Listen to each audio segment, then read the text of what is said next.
This episode is going to be a little bit different, as rather than being 1 week of training, it's going to be 4 weeks where I spent a little more focus rehabbing my right hamstring tendonitis. Welcome to episode 11 of Breaking 11.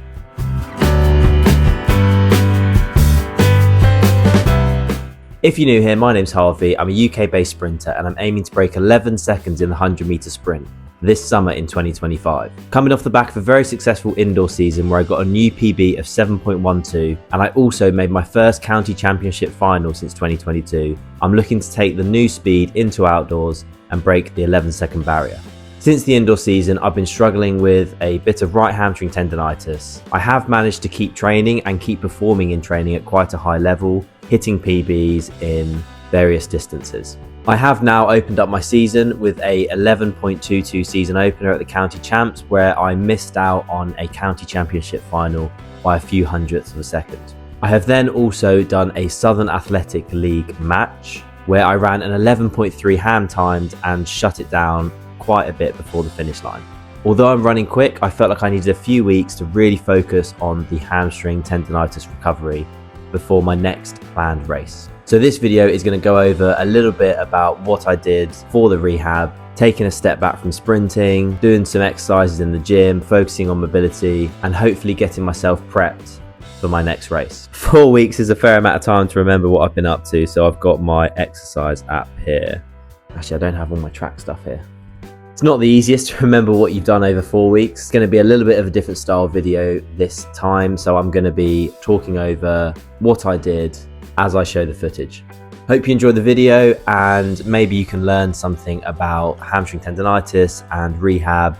If you're struggling with an injury yourself, hopefully you'll find this useful. Let's get straight into the video. So hamstring tendonitis is a bit of a funny one. It's a repetitive strain injury, an overuse injury, and it's because your tendons haven't fully recovered between sessions. It's not always obvious. It's happening until pain arises, and once pain is there, your tendon is inflamed, and a small amount of rest doesn't usually do the trick. Rehab is usually required. So you'll see a common theme throughout these 4 weeks. The intensity of my gym sessions, as you can see in this first one, is much lower than usual. The weight's much lower. I've gone to single leg. My rep ranges have gone up more into the hypertrophy rep range. So we're not really working on power and strength here because I don't want to irritate the tendon more than it already is. If you were to just rest with tendonitis, it will get rid of most of the pain. However, because tendons aren't as vascular as muscles, they don't have as much blood flow, so they need a stimulus to recover. So some sort of strength training, some sort of elasticity training, although at a much, much lower level. So this first week was very light. So on the Monday, I did a single leg workout, just focused on single legs for stability, training both sides evenly and also not irritating the tendon. Moderate weight, hypertrophy rep ranges, so not strength and power, and a few key movements. I then rested Tuesday, Wednesday and headed to the track on Thursday, where I kept the trainers on and did sort of a top speed session. It wasn't all out, but I did record 30-meter flies. So I did a full warm up and then I did 4 reps of 30-meter fly, so 60 meters total. The first rep I got a 3.57 with a 1.2, a 1.14 and a 1.23, so much, much slower than what I would usually do if I was going all out. I'd usually be in the 3.0s, hitting 1.0s or maybe 0.9 highs for my splits. So this was a much slower workout, and this is intentional because I've got the trainers on and I'm going slower to reduce the intensity on that tendon and allow it to recover a bit, so hopefully I can give it that stimulus without overworking it and causing more pain. Then on the Friday I did an upper body and core workout, and although I'm going away from strength for my lower body, for my upper body that's not injured, I am still trying to maintain a good level of strength. So I did do single arm focus, so I used dumbbells mostly, but I did go fairly high in the weight, so 35 kilograms for the bench press and rows, 20 kilograms for the shoulder press and upright rows, and then body weight for the pull-ups and dips. For all those upper body exercises, I did superset them, so I did bench press and the bench rows supersetted, shoulder press and the upright rows supersetted, and the pull-ups and the dips supersetted. I then did a large core superset where I did decline sit-ups, ham glute raises, QL raises, and 2 different variations of Russian twists. So this workout was very fatiguing. So I did take quite a bit of time off after this workout to let my body recover from the lower body workout and the running session, but also this session, a whole week of training. So I then got back to it in week 2 on the Thursday, where it was a very, very light session. I just did a full sprint warm-up and then a couple of run-outs, not even the full 100, just maybe to like 60 meters or so. And then we did a little bit of relay handover practice. Again, I wasn't going all out and I was wearing trainers, so it's difficult to get an exact idea, an exact practice for relays, because obviously we're not going all out. But it was good just to get a little bit of practice in. We're going to be switching up the order for the relay in the next attempt that we get for the club record, and we're hoping this new order can give us a good time and good handovers. Outside of all these sessions that I'm showing, I did a lot of work, foam rolling, stretching in the evenings, also doing a lot of isometrics with my body weight, so glute bridges, standing calf isometrics, just to try and get some stimulus into my hamstring but also my calves, and slowly build up the hamstring's ability to kind of just resist and also give it that stimulus to recover. So then I got back in the gym Friday and I did another upper body and core workout, very similar to last week, strength upper supersets and core supersets. So quite a fatiguing workout. Again, this isn't where I'm injured. The ham glute raises do give me a little bit of stimulus on the hamstring, but nothing too intense, nothing that's going to irritate it really. And I also get to maintain my strength. So moving on to week 3, I did a legs workout on the Monday, which I actually skipped on week 2.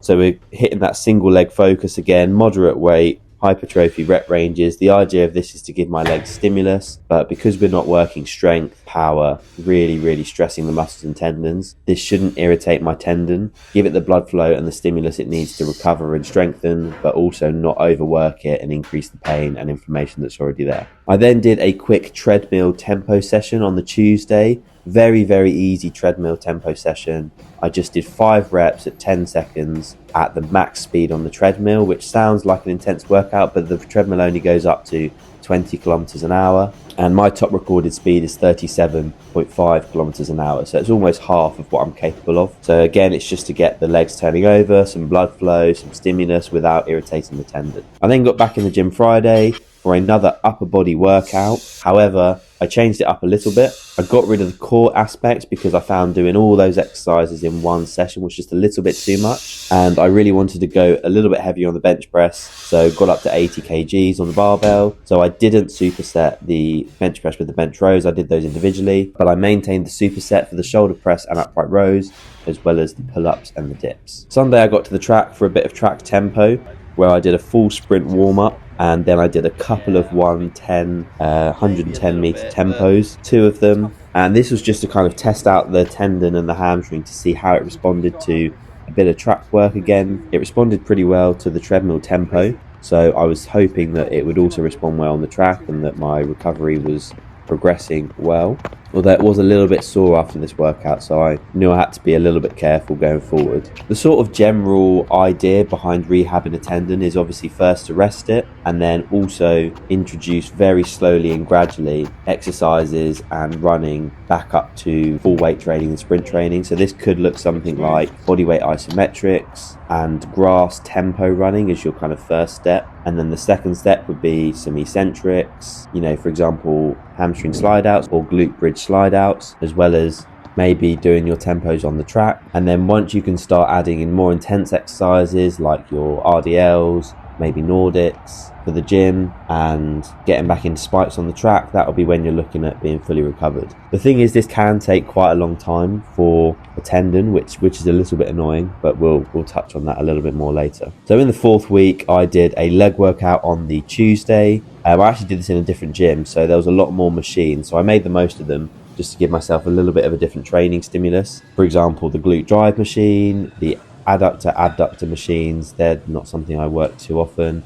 leg extension and leg curl, and the leg curl was brilliant because this allowed me to really get a stimulus in my hamstring without doing anything too intense like a Nordic or an RDL. So I wanted to see how my hamstring responded to this, and it responded pretty well. I did lots of exercises I'm not usually exposed to, so it's quite a good training stimulus, good to keep your muscles guessing, and I responded pretty well to this. So I got back at the track on Thursday for another tempo session. So I did a full sprint warm-up, 3 reps of 120 meter tempos, still in trainers, still taking it easy, still building the speed comfortably throughout the session. So it wasn't really too intense, but it was good to make a progression from the treadmill tempo and the very light 110 meter tempos that I did the week before. But yeah, with the hamstring tendonitis recovery, it can take a long time. It sort of depends how bad it is. I have had hamstring tendonitis in my left hamstring tendon, a lot worse than this over the past 2 years. I think because I kind of trained until it was too bad not to train,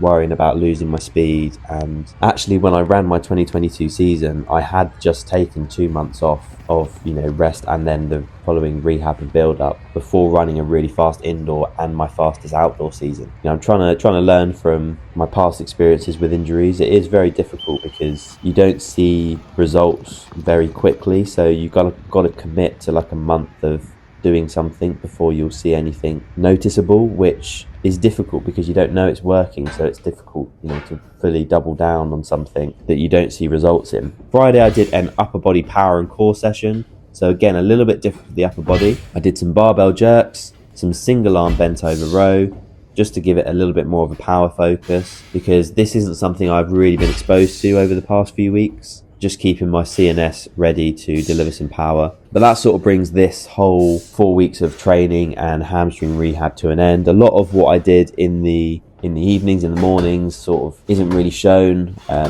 lot of stretching, mobility, isometrics, things like that.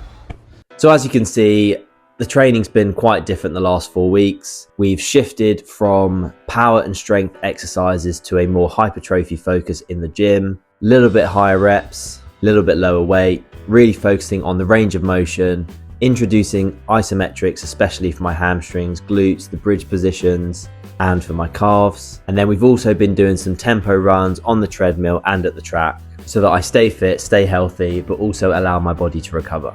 So we are feeling much better now after the 4 weeks of rehab and a little bit of change. Hopefully next week, when I have my next race, I won't have any issues with my hamstring tendons. It's not completely gone. It is still there, but it's massively better. It's made a lot of improvement over the last 4 weeks.